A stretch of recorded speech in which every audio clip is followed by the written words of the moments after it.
Para testemunhar de Jesus tem que ter coragem. Coragem para o custo que isso vai demandar de nós. Não tem como sermos de Jesus e continuarmos fazendo negociatas para que o evangelho se torne mais simpático, mais carismático ao mundo. Irmãos, vocês estão entendendo o que eu estou querendo dizer? O que a palavra de Deus está nos chamando a viver hoje? Irmãos, não é abandonar a ortodoxia, não é jogar a doutrina no lixo. Irmãos, não é abandonar a igreja. Irmãos, não é isso. O que Deus está nos chamando não é menos doutrina, é mais devoção. Não é menos trabalho, é mais paixão, queridos. Mais engajamento no reino dele e aos seus pés. O problema não é a prata e o ouro. Esse nunca foi o problema, porque dele e por ele e para ele são todas as coisas. Ele é o dono do ouro e da prata. Prata e ouro nunca foi o problema. O problema é a falta de vida espiritual que mata e esteriliza a alma das pessoas. Uma igreja que não tem poder espiritual para fazer pessoas que estão caídas se levantarem. Participe das oferendas dos deuses. Participe das festividades romanas. Coma das carnes sacrificadas. É normal.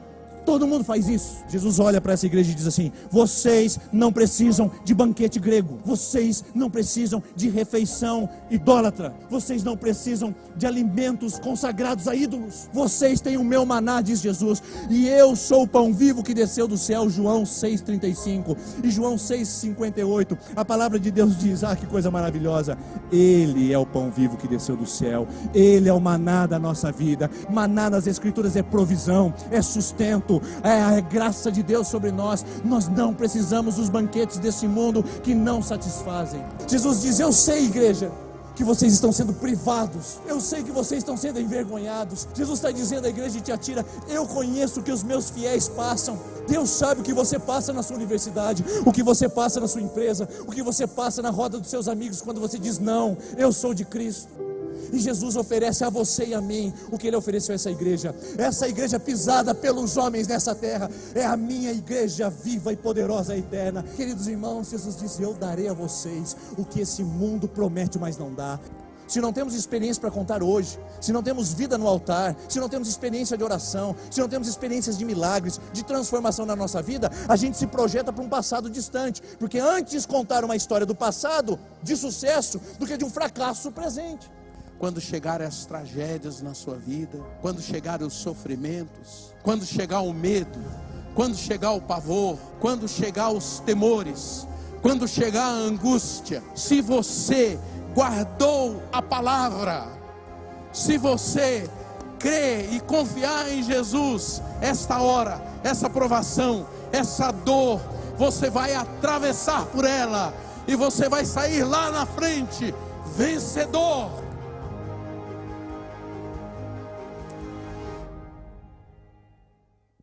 Quanta coisa boa nós passamos nesses últimos domingos, nós recebemos da parte de Deus, e hoje nós estamos encerrando a nossa série de mensagens que tem por título Cartas à Igreja, como nós aprendemos, como nós entendemos o chamado de Deus para nós. A partir do domingo que vem nós vamos abordar uma nova série de mensagens que tem por título Crescer. Nós vamos aprender nesse sentido a crescer na comunhão, crescer na palavra, crescer na oração, crescer na adoração, crescer em diversos ambientes onde o cristianismo nos chama a aprofundar as nossas raízes e dar frutos para a glória de Deus. E também quero aproveitar a oportunidade para convidar você que ainda não participou conosco de uma Terça da Esperança, todas as terças às 20 horas. Nós vamos começar uma nova série nessa próxima terça que tem por título Derrubando Gigantes. Eu quero convidar você a estar conosco, mas como é uma terça-feira, ela é mais evangelística, ela é preparada para você levar convidados. Eu queria que você não fosse sozinha, nem sozinho, mas fosse acompanhado nesse dia. Nessa terça nós vamos aprender como surgem, como agem e como caem os gigantes. Como surgem, como agem e como caem os gigantes da nossa vida. Eu convido você para estar conosco. Hoje vamos falar sobre a igreja de Laodiceia, a última de todas as igrejas que parece fechar o pacote. Você se lembra que nós temos falado que as igrejas do Apocalipse não devem ser lidas apenas de uma maneira individual e particular, mas devem ser compreendidas no todo da sua participação, pois 7 igrejas têm o significado de ser completo, pleno, e ali estão todos os detalhes da igreja dos dias atuais, que podem ser vistas e revistas através da nossa constatação. Eu quero olhar para esse texto com você hoje de uma maneira um pouco diferente. Eu quero ler todo o texto e depois nós vamos pontuando alguns assuntos que aparecem aqui. Então o texto está em Apocalipse, capítulo número 3, versículo 14, que diz assim: Ao anjo da igreja em Laodiceia escreva: estas são as palavras do Amém, a testemunha fiel e verdadeira, o soberano da criação de Deus. Conheço as suas obras, sei que você não é nem frio nem quente. Melhor seria que fosse frio ou quente. Assim, porque é morno, nem frio e nem quente, estou a ponto de vomitá-lo da minha boca. Você diz: estou rico, adquiri riquezas e não preciso de nada. Não reconhece, porém, que é miserável, digno de compaixão, pobre, cego e que está nu. Dou-lhe este conselho: compre de mim ouro refinado no fogo e você se tornará rico. Compre roupas brancas e vista-se para cobrir sua vergonhosa nudez. E compre colírio para ungir os seus olhos e poder enxergar. Repreendo e disciplino aqueles a quem amo. Por isso seja diligente e arrependa-se. Eis que estou à porta e bato. Se alguém ouvir a minha voz e abrir a porta, entrarei e cearei com ele e ele comigo. Ao vencedor darei o direito de sentar-se comigo em meu trono, assim como eu também venci e sentei-me com meu Pai em seu trono. Aquele que tem ouvidos, ouça o que o Espírito diz às igrejas. A igreja de Laodiceia é uma igreja peculiar e particular. Muito interessante observar como é registrado o fato de Jesus fazer um diagnóstico dela. De todas as igrejas, essa é a única que não tem nenhum elogio sequer. Ela só tem repreensões. Então dá para partir do princípio de que estamos diante de um cenário muito severo, muito crítico, e de um diagnóstico profundamente confrontador com essa igreja. Então eu quero convidar você a já apertar os cintos, se preparar, porque a nossa tarefa não é fácil aqui essa noite. É uma tarefa de diagnosticar o nosso estado de alma, o nosso estado de igreja, o nosso estado de comunidade cristã, a partir do diagnóstico de Jesus para uma igreja a milênios de distância de nós, porém que reflete-se muito e se encaixa muito bem a igreja do século 21. Eu quero pedir licença hoje aos nossos visitantes, aos frequentadores da nossa comunidade, e dizer que você, por gentileza, não fique tão constrangido e não tão desconfortável, mas essa mensagem é uma mensagem de diagnóstico profundo da nossa alma. É uma mensagem para a comunidade cristã se encontrar no projeto do reino de Deus e entender onde de fato ela está. Porque diante desta reprimenda de Jesus, diante dessa severidade, palavras tão fortes, sem nenhum elogio, é óbvio que nós estamos diante de um diagnóstico preciso de quem sabe o que está falando. E diagnóstico não é fácil, queridos. Às vezes ele revela sobre a nossa vida coisas que não queremos e desagradáveis. Um diagnóstico médico, por exemplo, ou clínico, pode nos trazer uma informação que nos deixe profundamente entristecidos no momento. Um diagnóstico clínico, uma ressonância, uma tomografia, pode trazer para nós o conhecimento de coisas que estão acontecendo no nosso interior, que nós ainda não temos conhecimento. Mas diagnóstico em si não é ruim. Diagnóstico em si não é prejudicial. Porque o que você preferiria? Um médico que olhasse o diagnóstico, visse uma doença grave e severa assolando o seu organismo e mentir para você e te enganar com palavras bonitas dizendo: daqui a pouco sara isso daí? Ou você preferiria um médico sincero, responsável, que tem com a sua profissão um compromisso de passar a você a verdade? É o que Jesus faz nesse texto. E é o meu propósito com você aqui essa noite. Meu propósito não é ofender, não é envergonhar, não é colocar você numa situação de constrangimento pessoal. O meu propósito é fazer com você um diagnóstico da nossa alma. E se esse diagnóstico revelar substâncias cancerígenas no interior da nossa fé, ele precisa ser revelado. Porque é melhor a verdade que dói, mas que é curada e que tem tratamento, do que a mentira que bajula e traz morte. E parece que é isso que a igreja do século 21 tem se acostumado em seus ouvidos, que estão sendo treinados a palavras saborosas, suculentas e que ativam as papilas gustativas do seu coração. Porque nem sempre, queridos, nós estamos ouvindo o que nós queremos ouvir, mas é fundamental que nós ouçamos o que nós precisamos ouvir. E precisamos sim ouvir palavras de diagnóstico. Palavras de um exame profundo, que nos traga uma consideração sobre quem somos em Deus e o que Ele pensa ao nosso respeito. Não é o que a igreja pensa ao seu respeito, não é o que a doutrina diz ao seu respeito, não é o que a tradição eclesiástica pensa sobre o seu comportamento evangélico, é o que Deus pensa sobre as nossas práticas espirituais e sobre o nosso compromisso com Ele. Por isso, a severidade dessas palavras atinge frontalmente o nosso coração. E a palavra de Deus salta de milênios atrás para uma cidade chamada Laodiceia, para a segunda IPI de Maringá em dias atuais, ou para onde essa mensagem alcançar a partir de hoje. Porque estamos diante de um Deus que faz diagnósticos da alma humana, e o seu propósito é trazer cura com verdades absolutas, e não bajulações com mentiras que dissimulam. Este é o princípio desse texto, e é aqui que eu quero começar com você uma jornada que vai nos levar a entender onde estamos e quem somos diante dos olhos daquele que tudo vê. Agora, esse texto mostra para mim uma frase interessantíssima, que mostra o início do processo de diagnóstico. Lembre-se, é a única igreja que não tem nenhum elogio, só tem repreensões, só tem reprimendas, só tem acusações. Mas também é a única igreja que faz o seu próprio diagnóstico. Mas espera aí, pastor, você não estava falando que Jesus fez o diagnóstico dessa igreja? Mas essa foi a única igreja das 7 que falou de si mesma. Nenhuma outra foi registrada a palavra que ela usava. Nenhuma outra foi mencionada o fato de ela dizer, eu sou assim. Essa tem a petulância, ela tem a empáfia de dizer quem ela é. Ela tem a audácia de dizer, eu sou rico, adquiri riquezas e não tenho necessidade de absolutamente nada. Veja só o orgulho e a vaidade por trás dessas palavras. É a única igreja que faz o seu próprio diagnóstico. É a única igreja que constrói uma narrativa sobre ela mesma.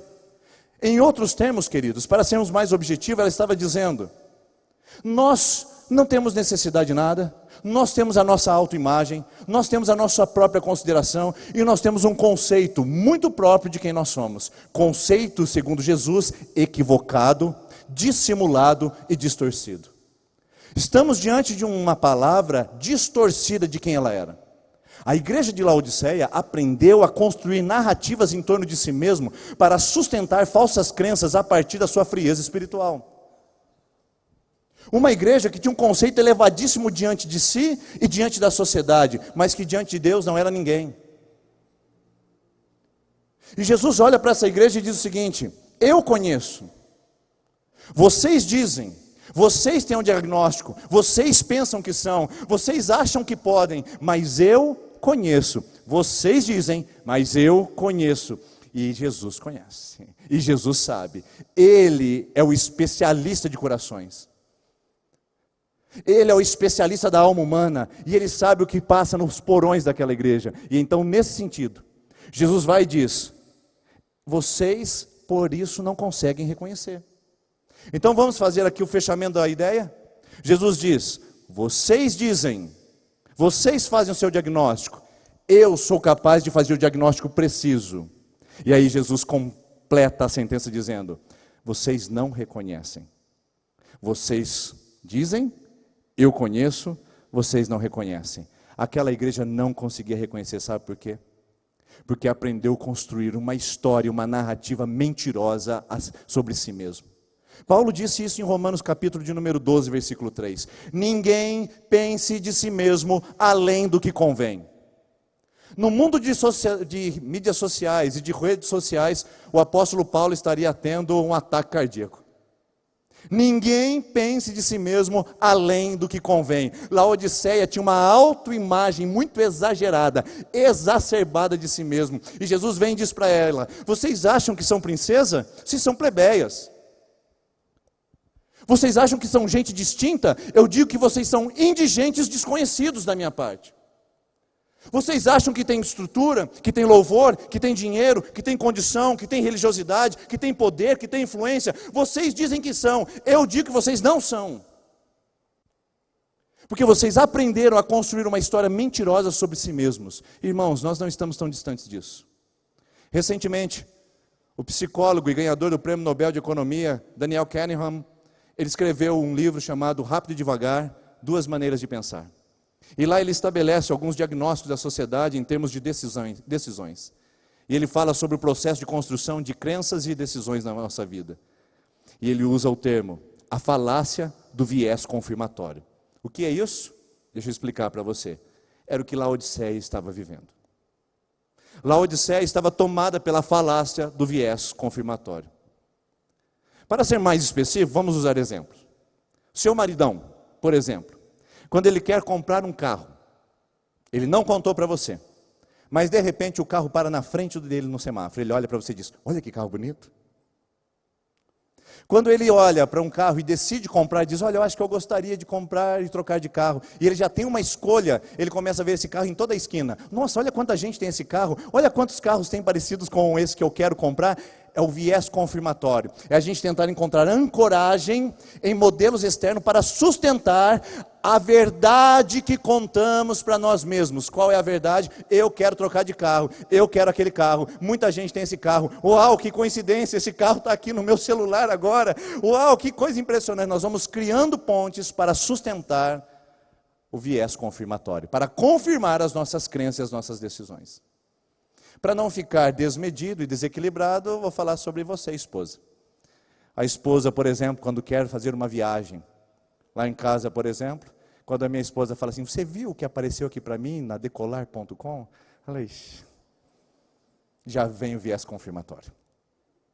Agora começa ajustes. Esse lugar, fulano já foi, olha quem está lá, olha esse vídeo que eu assisti. Tudo confirma o fato de que nós temos que ir viajar para aquele lugar.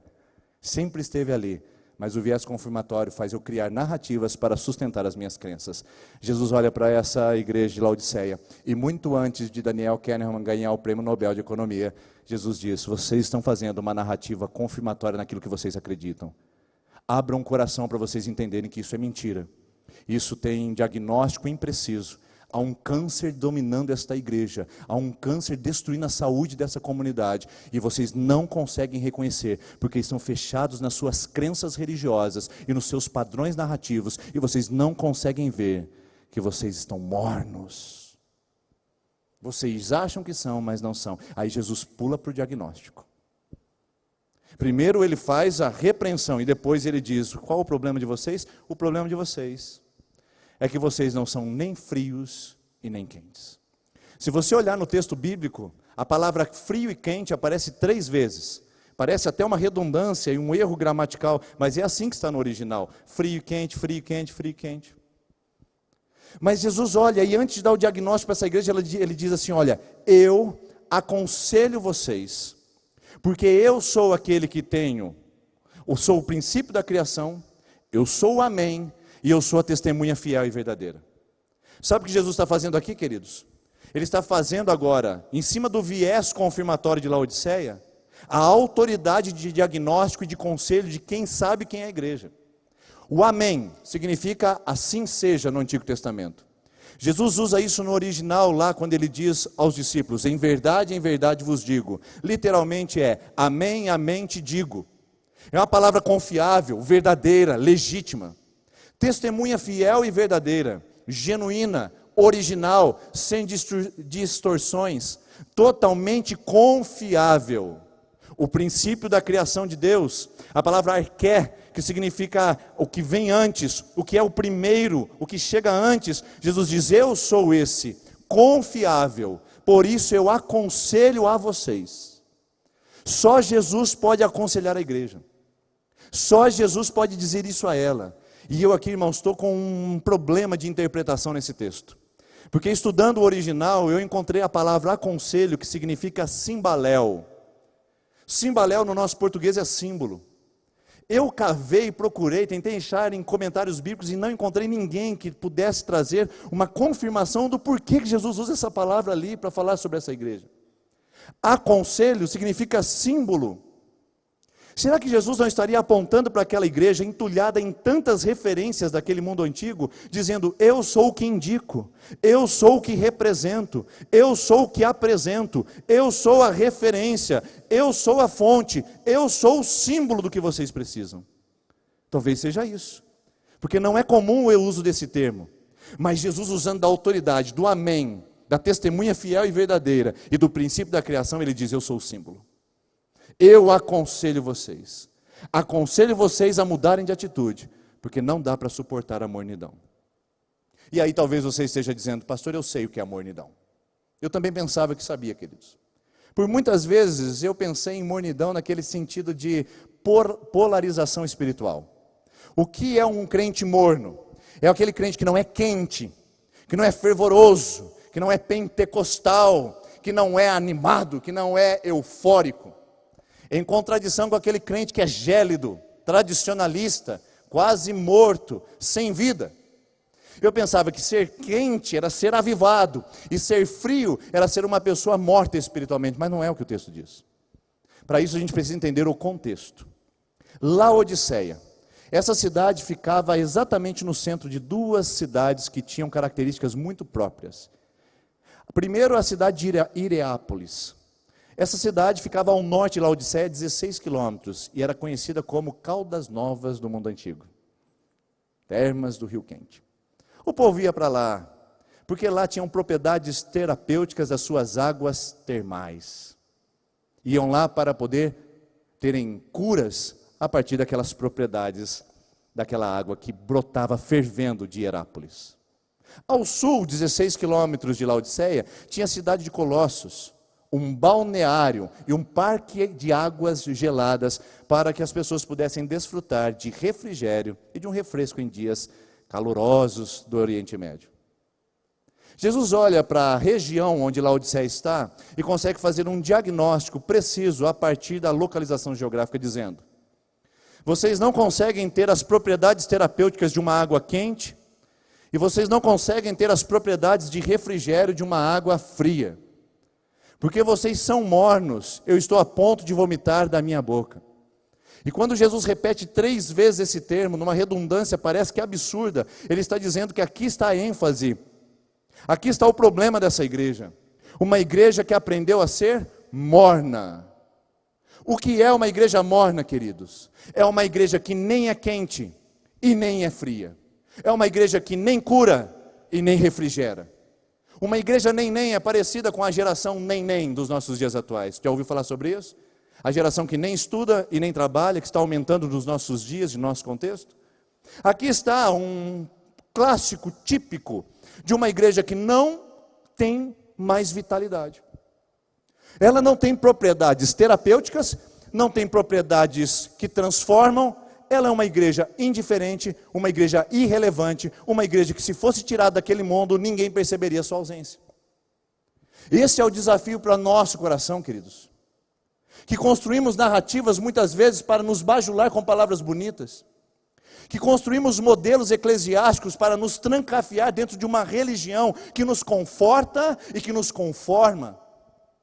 Esse é o desafio de entender se o nosso coração não é um coração morno, de um lugar onde nós estamos vivendo sem fazer a diferença, sem ser instrumento de cura, sem ser instrumento de refrigério, sem tocar o coração das pessoas. Uma igreja que aprendeu a ficar no banho morno da religião. John Stott, escrevendo sobre essa igreja, no livro O que Jesus pensa sobre as igrejas, ele diz: Laodiceia aprendeu a dar um banho morno aos seus membros. Irmãos, eu quero dizer para vocês aqui essa noite, com todo respeito e reverência, eu não tenho compromisso em dar banho morno a ninguém. Essa igreja não tem compromisso em dar banho morno a ninguém, a nos bajular aqui com palavras que possam confortar os nossos ouvidos, agradar o nosso coração, mas nos desviar do propósito de Deus. Nós não podemos ser uma igreja irrelevante, uma igreja sem sentido, uma igreja que passe pelo mundo, mas não deixe marcas, não transforma. O que adianta, irmãos, nós termos estrutura? O que adianta nós termos condições? O que adianta termos talentos, dons, possibilidades, membresia? O que adianta nós termos liderança, nós temos constituição, nós temos doutrina, nós temos estrutura, nós temos tantas coisas, e não temos a propriedade terapêutica que uma igreja deve ter de transformar vidas, transformar corações. Gente morna que vem para cultos mornos e voltam para vidas mornas, não transformam o mundo. Gente morna que se acostuma com cultos mornos e com uma espiritualidade morna, não transforma a sua casa, continua voltando para o seu lar, e o seu casamento continua fracassado a despeito da sua mornidão. A sua empresa continua nas sombras da mentira e do engano por causa da sua mornidão.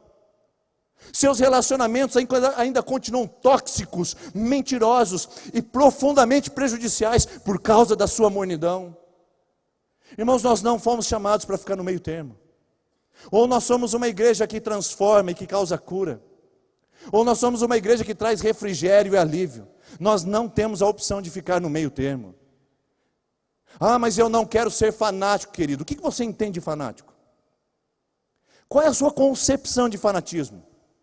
Se ser fanático é ter compromisso com Jesus em casa, se ser fanático é ter compromisso com Jesus na oração, se ser fanático é ter vida com Deus de fato, de verdade na sociedade, então eu também sou fanático. E eu quero uma igreja de fanáticos. E eu quero um povo que se levante em Maringá para ser fanático por Jesus. Se é assim que você entende, então é isso. Agora, fanatismo mentiroso, enganoso, que se baseia numa religião para camuflar a minha vaidade pessoal, aí eu estou fora. Por isso que nós precisamos entender que a dedicação dessa igreja de Laodiceia estava fadada. Uma igreja que aprendeu a ser igreja sem Jesus e por isso se transformou em igreja morna, que não faz diferença, que não tem sabor, insípida. Uma igreja insossa. Irmãos, nós não podemos ficar assim, porque isso não é uma opção para nós. Não é uma possibilidade. Porque tem gente que fala assim, não pastor, mas pelo menos sendo mornos, a gente está aí no meio termo, né? Irmãos, não estamos falando de equilíbrio. Nós estamos falando de estrutura nauseante. Nós estamos falando de nojo. Nós estamos falando, queridos, de apatia, inanição, ostracismo, letargia. Nós estamos falando de uma igreja que aprendeu a ver o mundo e cruzar os braços e dizer, não é comigo. Nós estamos falando de uma igreja de Laodiceia que aprendeu a ver os dramas ao seu redor e disse, não diz nosso respeito. Uma igreja que aprendeu a ver famílias destruídas, corações entristecidos, vidas levadas ao inferno e cruzou os braços e disse, não é nossa responsabilidade. A apatia e letargia é igual a mornidão. Não é isso e não é esse o chamado que Jesus tem para você e para mim enquanto igreja dele. Porque se ficarmos mornos, tem uma sentença sobre nós, queridos. A mornidão, ela é nauseante, ela é intolerável, ela é repugnante. Jesus trata esse termo com repúdio, dizendo, eu estou a ponto de vomitar, eu não estou tolerando mais isso, eu não aguento mais, é insuportável para mim o que vocês estão oferecendo. E não é a primeira vez que a Bíblia apresenta isso. Isaías capítulo 1, versículo 11, Deus diz a respeito do culto de Israel, o antigo Israel. Afastem de mim as suas festas, eu aborreço as suas festas de luas novas, eu não recebo nada de vocês, eu não consigo mais suportar quando vocês vêm à minha presença. Deus não estava suportando um povo que aprendeu a cumprir religião, mas não conseguia mais se relacionar com Deus. Miqueias capítulo 5, versículo 21 diz, afasta de mim o barulho dos seus cânticos, porque eu não ouvirei, eu não consigo mais suportar as suas oferendas. Deus não suporta, é nauseante. E às vezes a gente acha que tomar um banho morno nos traz aquele sentido assim, ó, olha pastor, eu não sou nem fanático e nem sou uma pessoa muito parada, eu estou aí, né? Mas morno é repugnante, queridos. A gente acha que morno é sem graça, que morno é imperceptível e que morno é indiferente. Não, morno é repugnante, você sabe disso. E Jesus diz, por causa disso eu estou a ponto de vomitar. Irmãos, quantos crentes mornos nós temos na nossa vida espiritual? Que não fazem a diferença, mas reproduzem o mundo que vivem. Quantos adolescentes nessa igreja, que são mornos na sua escola, que ao invés de serem instrumentos de cura, são instrumentos de bullying na vida de outras pessoas. Eu quero falar para você, adolescente que está aqui, ou você que está me ouvindo. Se você é crente, se chama crente, cuide das pessoas que estão perto de você na sua escola. Não seja instrumento de abuso, de violência e de machucado, de pessoas que vão ter feridas pelo resto da vida. Porque você é crente, e você ou cura ou refrigera. Você não traduz as práticas desse mundo nas suas práticas na escola.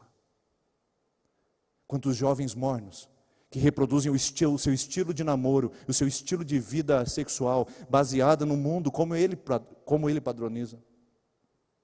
Quantos empresários mornos, que a despeito de frequentarem uma igreja, ainda continuam fazendo os seus negócios à mercê da sua própria vantagem, e destruindo famílias e lares, e roubando de outros. Porque se eu me saio bem, o que o outro tem a ver com isso? Quantos crentes mornos que se enfileiram todos os domingos nas igrejas, não só aqui, mas em todas as regiões, mas que não fazem a diferença onde estão. Essa semana eu passei em frente de um lugar e olhei, o lugar estava destruído. Um lar de crianças. E eu olhando aquelas paredes, aquele lugar, eu fiquei profundamente comovido e disse: Senhor, onde está a sua igreja para poder ser um instrumento, para abençoar lugares como esse? E o Espírito Santo falou assim para mim: estão na igreja no próximo domingo. Irmão, se a igreja não sai, se a igreja não transforma, se a igreja não atua, ela não é igreja. Eclésia, a palavra é chamado para fora, é para ir, é para ultrapassar as fronteiras, é para ultrapassar as barreiras, é para tocar corações, para visitar bairros, para visitar lugares empresariais, para visitar pessoas que precisam do evangelho. A igreja é chamada a ser agente de transformação e não um instrumento de mornidão, para acentuar as crises que a nossa sociedade já vive. Se lá fora tem divórcio à deriva, aqui tem restauração e cura. Se lá tem vantagismo à deriva, aqui tem generosidade cristã. Se lá fora tem promiscuidade, aqui tem vida santa e consagrada. Se lá tem indiferença com as pessoas, aqui tem amor comprometido. Irmãos, isso é ser igreja viva. Não dá para ficar tomando banho morno, quando Jesus nos chama a sermos quentes para curar e frios para refrigerar, mas para não ficar numa indiferença e uma apatia sem medida. Mas o texto vai um pouquinho mais adiante e vai dizer para nós que a mornidão não é a causa. Isso que é o mais interessante. Quando Jesus fala: eu tenho um diagnóstico de vocês, vocês estão mornos, ainda não é a causa, é só a consequência. Jesus quer ir na causa. Jesus quer tratar o problema em sua raiz. Se o médico identifica em você uma febre, ele não vai tratar a febre.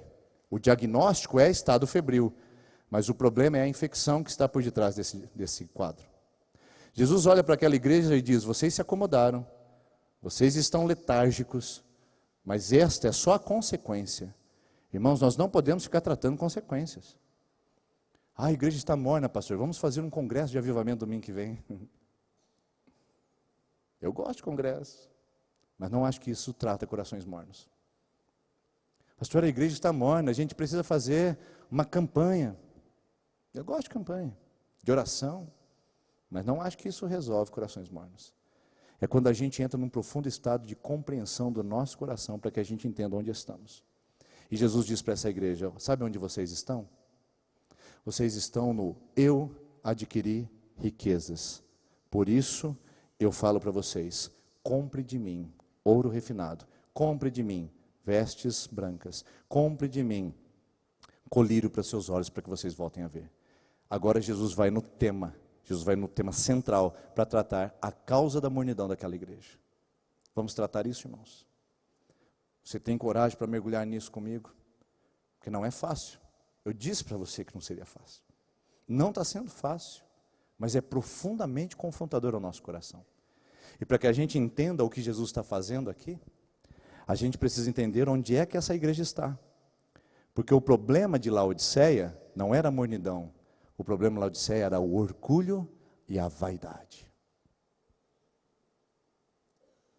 Porque vocês dizem: eu sou rico e não tenho falta de nada.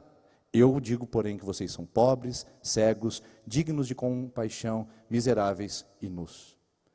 O que Jesus está dizendo é que o conceito que essa igreja tinha de si era tão elevado que o orgulho, vamos inventar uma palavra aqui, vai, amorneceu aquela igreja. Temperou aquela igreja. Tornou aquela comunidade tépida. Palavra mais bonita. Irmãos, o problema é o orgulho. O problema é a vaidade. Eu adquiri. Compre de mim, disse Jesus. E de onde surge esse orgulho vaidoso dessa igreja? É o contexto. Vamos falar sobre Laodiceia? A cidade é linda e maravilhosa. A cidade mais nova das 7 cidades da Ásia. Ela ficava ali, no Vale do Rio Lico, composto por um lugar muito fértil. Tinha 300 anos de existência, moderna. Essa cidade, ela era conhecida como a rotatória do mundo. Nela passava 3 entroncamentos viários dos mais importantes. Via Ápia, de leste a oeste, Via Ignátia, de norte a sul, e Via Maris, que circuncidava ali os portos para levar ali para Laodiceia a distribuição das mercadorias. Por estar ali na rotatória do mundo, era uma cidade que desenvolveu um sistema bancário. Cícero, o historiador, diz que Laodiceia tinha um mais avançado e o mais tecnológico sistema bancário e de câmbio da época. Taxas pequenas. Nubank perdeu de longe para a Laodiceia. Estavam avançados há muito. Um sistema bancário que trouxe prosperidade aos comerciantes, que conseguiam fazer as suas trocas comerciais com facilidade. A cidade prosperou, a cidade cresceu, a cidade tinha grandes valores econômicos. Escavações recentes mostraram mansões e muitas casas grandiosas e lugares de banqueiros que a cidade de Laodiceia possuía. As ruínas atestam isso. E também as escavações recentes mostraram uma indústria têxtil com uma economia violenta naquele lugar. É conhecida a cidade de Laodiceia pela lã negra, uma lã que, quando tosqueada dos carneiros, ficava brilhosa no corpo, ficava brilhosa nas roupas, e ela exportava essa moda para o mundo antigo inteiro. Laodiceia tinha um evento semanal anual que chamava Laodiceia Fashion Week. A Laodiceia Fashion Week mostrava as últimas tendências da moda, e as últimas tendências estavam com a lã negra. Cidade boutique, irmãos. Quinta Avenida de Nova York perdeu de longe para Laodiceia. As pessoas iam lá para atualizar a moda e para viver na grife. Era isso. Poderosa. E era um centro oftalmológico muito poderoso, ao ponto de eles terem criado o pó frígio, que a Frígia é a região onde Laodiceia está. E Aristóteles menciona em um dos seus livros dizendo: o pó frígio usado em Laodiceia é um pó restaurador para a visão. Olha só, 3 coisas que essa cidade tinha: dinheiro, vestes, moda, e tinha também colírio, cura para os olhos. Essa cidade era tão rica, que quando um terremoto em 60 depois de Cristo devastou as outras cidades circunvizinhas, e nós já falamos sobre isso, Laodiceia reconstruiu a cidade sozinha, sem pedir subsídio ao governo romano. Nenhuma carta e nenhum pedido. Em um ano, os empresários, comerciantes e as pessoas da cidade reconstruíram a própria cidade, sem pedir auxílio a ninguém. Por isso que essa cidade é uma cidade autossuficiente. E não tem problema nenhum ter uma cidade próspera. Não tem problema nenhum ter uma cidade economicamente pujante. O problema é quando essa suficiência econômica, essa suficiência do poder, começa a contaminar a igreja. E foi o que aconteceu com Laodiceia. Eles estavam reproduzindo o que a cidade dizia para dentro de si mesmos. Nós estamos ricos. Nós estamos bem. Para que Jesus? Para que oração? Para que vigília? Para que consagração? Para que arrependimento? Para que evangelismo? Para que convidar pessoas? Para que terça da esperança? Para que fazer curso? Para que? Nós estamos bem. Ricos. Suficientes. Temos um bom louvor, um bom orador, temos uma boa estrutura. Para que Jesus, irmãos? É o que essa Laodiceia dizia. Será que também não é esse o problema que nós estamos dizendo? Será que a estrutura também social não está fazendo com que a gente acentue o orgulho e a vaidade humana? Irmãos, deixa eu dizer uma coisa para vocês. Algumas pessoas me procuram e dizem: e aí, pastor, está tudo bem? Está gostando da cidade? Eu gosto dessa pergunta. Eu acho que é gentil. Mas eu quero dizer para você o que esconde essa pergunta para mim.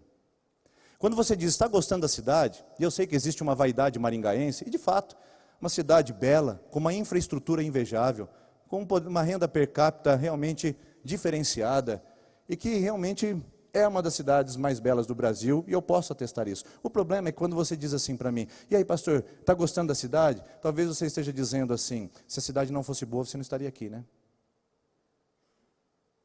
E não é verdade, irmãos. Porque não adianta ter uma cidade boa e não ter propósito. Porque Laodiceia tinha uma cidade boa, muito parecida com Maringá. Mas Laodiceia aprendeu a viver sem propósito. Não adianta morarmos numa cidade boa, queridos, e não termos propósitos. Podemos desfrutar dos avanços econômicos da cidade e ainda continuarmos sendo miseráveis, pobres, cegos e nus. Podemos continuar ampliando a influência das nossas empresas e ainda assim continuarmos miseráveis, pobres, cegos e nus. Podemos usar todos os entretenimentos que uma cidade como essa oferece, participar de todos os parques e de todas as condições e ainda continuarmos miseráveis. Podemos ter uma grande longevidade, que é parte do que o IDH oferece para nós nessa cidade, e ainda continuarmos miseráveis. Porque a questão não é a estrutura que a cidade oferece, a questão é o propósito pelo qual você está nessa cidade, pelo qual você pisa esse lugar, pelo qual você anda os corredores, pelo qual você tem a rede de relacionamento que você tem. Qual é o propósito de você ser igreja em Maringá, meu irmão?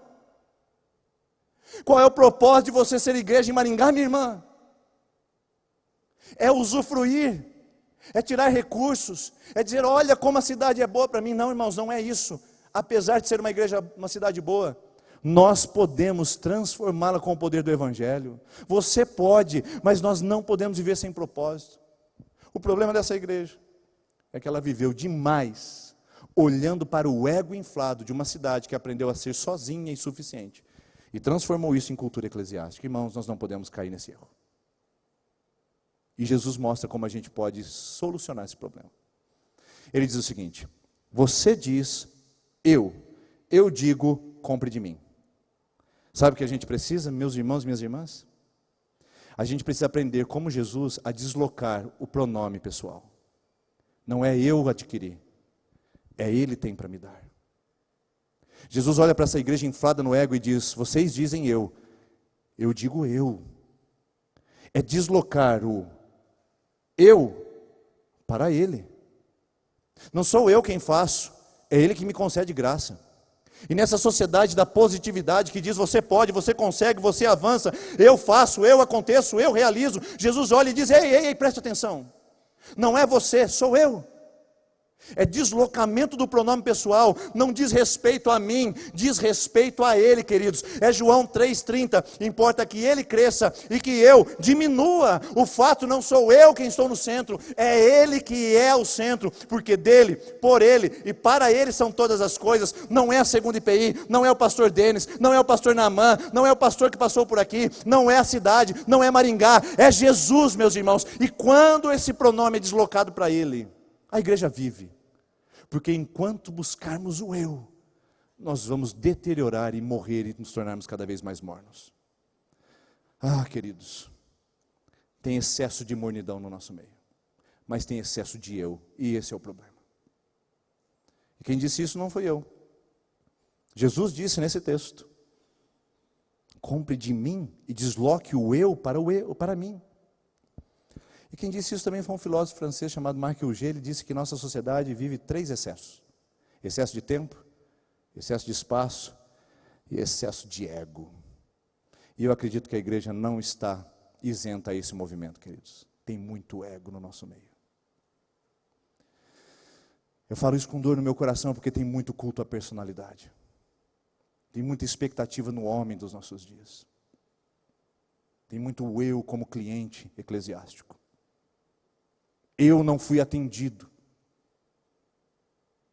Eu não fui percebido. Eu não fui considerado. Eu não fui lembrado. Eu achei o culto demorado. Eu senti que o ar-condicionado estava gelado. Eu fiquei chateado com o professor da escola com as crianças. Eu não gosto daquele pregador novo que chegou careca. Eu coloquei novo careca porque tem mais careca no nosso meio, né? Eu não vou, eu não posso, eu não quero, eu não gosto, irmãos, tem excesso de eu. Você já pensou se a nossa comunidade trocasse o pronome e dissesse, Ele que me quer mais consagrado, Ele me quer mais servindo, Ele me quer mais amando, Ele me quer mais entregando, Ele me quer mais perdoando, Ele, não eu. Você pensou se a gente trocasse o pronome? Irmão, seria diferente. E é por isso que Jesus diz uma palavra fantástica aqui. Ele diz, vocês dizem eu. Jesus dizendo agora, eu digo comprem de mim. A palavra compre aqui, todo mundo sabe. Todo mundo conhece.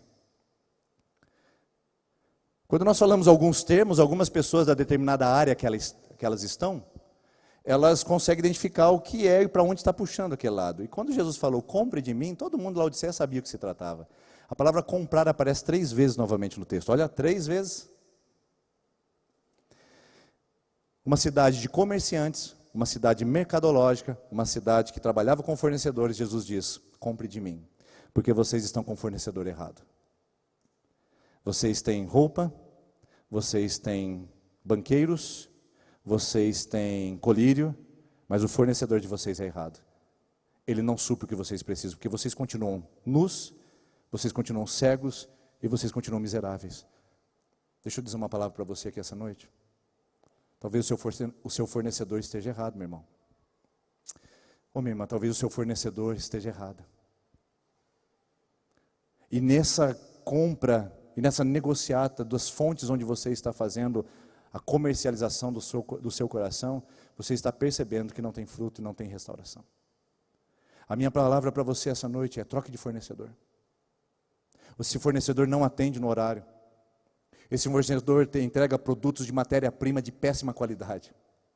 Esse fornecedor que você anda usando aí de relacionamentos, de mídia, de aplausos humanos, de dinheiro, de posição social, de status, de body shape, de tentar aparecer de beleza extrema, ou de padrão de beleza.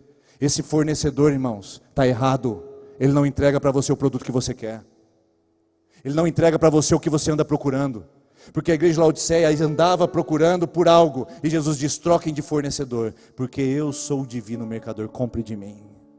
E aqui a palavra comprar não é uma negociação financeira. Porque Isaías 55, versículo 1 diz, todos vocês que têm sede, venham e comprem de mim. Bebam das águas. Sim, venham e sem dinheiro comprem leite e vinho. Jesus nos chama e nos convida a comprar sem dinheiro, queridos, porque Ele é o fornecedor da nossa alma, Ele é o divino mercador, é Ele que vai trazer para você e para a nossa vida e para a nossa comunidade aquilo que nós andamos procurando e estamos precisando. E aí o texto fica lindo, maravilhoso. E se você estava chateado agora, porque meu Deus, é tanta repreensão, é tanta dor, eu quero dizer para você que de todas as 7 cartas, a Laodiceia é a carta de maior intensidade amorosa. Porque Jesus diz assim para aquela igreja, eu repreendo, eu disciplino, mas eu repreendo e disciplino aqueles que eu amo. Jesus continua te amando, Jesus continua te amando, Jesus continua te amando. Está certo que é nauseante o nosso comportamento, mas Ele continua nos amando. E o interessante do a ponto de vomitar da boca significa que nós ainda estamos nele. Está dentro, está com Ele. O fato de vomitar é colocar para fora. Nós não estamos ainda fora, nós não estamos na periferia. Estamos errando, estamos amornando a nossa vida, estamos tornando o nosso coração mais tépido. Mas a verdade é que Ele traz uma palavra de amor dizendo, eu repreendo você, minha filha. Eu repreendo você, igreja, para que você esteja ao meu lado e cumprindo o seu propósito. E a carta de amor é a seguinte, sejam diligentes. A palavra diligente está no presente contínuo. Sejam fervorosos hoje, sejam entusiasmados hoje, sejam eufóricos amanhã, continuem. Sabe por quê, queridos? Há um risco constante da chama da paixão apagar no nosso coração. Paulo disse isso a Timóteo. Que seja reavivado o dom que está em ti, pela imposição das minhas mãos. Não deixe a chama apagar, nunca, nunca. Seja diligente hoje, amanhã e sempre, e arrependa-te. A palavra arrepender é de uma vez por todas. Não é arrepender hoje, amanhã. Aqui o tempo verbal muda, é passado. Arrependa agora, porque isso você vai deixar para trás. E aí vem o convite. Eis que estou à porta e bato. Se alguém ouvir a minha voz, eu entrarei e cearei com ele e ele comigo. Que convite lindo, cheio de ternura, cheio de amor, cheio de afetos. Não, Deus não é um mesquinho. Não, Deus não é um legislador. Deus não é um velhinho sentado no trono com um cajado para bater na sua cabeça quando você faz coisa errada. Deus não é um Deus julgador que diz cuidado com o que você anda fazendo. Não, é o Deus que faz diagnóstico da sua alma, que diz tem dor, tem sofrimento, tem pecado, tem contaminação, mas eu chamo você para o meu amor. E essa carta é uma carta de amor, a mais intensa e a mais poderosa, ao ponto de Jesus dizer: eu estou à porta, dizendo: eu quero entrar, eu estou aqui estacado. A palavra grega para estar à porta significa eu estou estacado, eu estou posicionado, eu não vou arredar os meus pés, porque é a minha igreja. Deus não desistiu de você, meu irmão. Deus não desistiu da sua história, Deus não desistiu do seu coração. Deus quer renovar sua fé, sua alma, sua vida nele.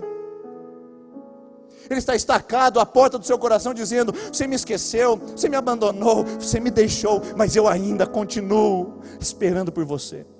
É como o pai do filho pródigo estacado no portão de casa, aguardando o filho voltar. Volte, meu irmão, volte, minha filha, volte, jovem, por favor, volte, porque você andou longe demais, ficou tépido e morno demais, orgulhoso e vaidoso demais, achando que você conseguiria tudo nesse mundo.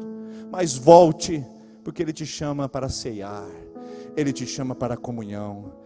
E Ele bate a porta dizendo: eu quero entrar, eu quero entrar. E permita a Deus que os ouvidos sejam destapados essa noite, e no meio da cacofonia de sons de orgulho, no meio da poluição sonora de vaidades, que no meio desses ruídos intensos do ego humano, a gente escute o tom da batida de Jesus dizendo: eu estou à porta, eu quero tocar o seu coração, eu quero mudar a sua história, eu quero fazer você quente, eu quero fazer você frio, eu quero fazer você instrumento nesse mundo para a minha glória.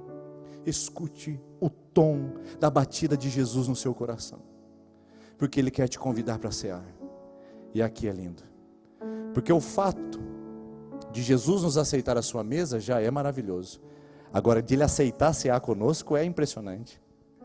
Se alguém abrir a porta, será que tem alguém aqui essa noite que pode abrir a porta para Ele? Será que tem alguém aqui essa noite que está escutando o som da batida? Será que tem alguém que está dizendo: eu sou esse que vou abrir a porta? Porque aquela igreja estava generalizada na vaidade. Jesus disse: se alguém, uma pessoa, abrir a porta, eu vou entrar, eu vou cear com ele, eu vou participar da sua vida, e ele vai participar da minha, porque ele também vai cear comigo. Irmãos, aqui é uma revelação do Espírito Santo para você essa noite, e eu queria que você não fosse embora sem isso. Participar com Jesus é uma mão de via dupla. Você o chama para cear, Ele participa do seu cotidiano. Sentar à mesa é chamar Jesus para o cotidiano, é chamar Jesus para a sua escola amanhã, é chamar Jesus para a sua universidade, é chamar Jesus para a sua empresa, para o seu escritório, é chamar Jesus para a mesa do seu lar, é chamar Jesus para o seu dia a dia, para onde você faz academia, é chamar Jesus para os seus esportes, é chamar Jesus para os seus estudos, é chamar Jesus para os seus relacionamentos, é chamá-lo para cear com você, para sentar à mesa no cotidiano da história. É chamar Jesus para Ele participar da sua vida, e não ser um ícone de domingo à noite, não ser um ídolo de uma igreja, ou de um movimento eclesiástico. E o segundo ponto é: cear com Ele é participar da vida dEle, é ter a vida dEle em nós, é ter a presença dEle em nós. Eu o chamo e Ele vem, e eu moro nele, e nós fazemos essa troca constante de comunhão. Qual é o problema da igreja Laodiceia? Deixou Jesus para fora por causa do orgulho que estava sendo traduzido em mornidão. Qual é o nosso problema hoje? Aí você pode responder, aí você pode dizer. Vamos ficar em pé, queridos, nós vamos cantar essa última canção. Nós vamos apresentar o nosso coração, e eu convido você a fechar os seus olhos para a gente orar juntos nesse momento. E eu queria que essa noite você escutasse o Espírito Santo batendo a porta do seu coração, te chamando para sair da mornidão. Você não está em Maringá por um acaso. Você não nasceu nessa cidade por acaso. Você não foi transferido nessa cidade por um acaso. Você não veio estudar nessa universidade por um acaso. Há um propósito de você estar aqui. Não foi você, foi Ele. A nossa denominação tem 120 anos, está completando amanhã. Igreja Presbiteriana Independente. Não foi por um acaso que ela colocou firme seus alicerces nesse país. Não é por um acaso que nós estamos nesse mundo há 120 anos fazendo a diferença. Não é por um acaso, queridos, há um propósito. Mas a gente precisa se lembrar disso todos os dias. Sejamos diligentes, nos arrependamos, escutemos o som da batida do Espírito no nosso coração e abramos a porta da nossa alma para que Ele venha cear conosco, nós com Ele. Chame Jesus agora, peça para Ele vir participar do seu dia a dia, da sua rotina, do seu cotidiano, e viva por Ele, para Ele e por meio dEle. Vamos cantar.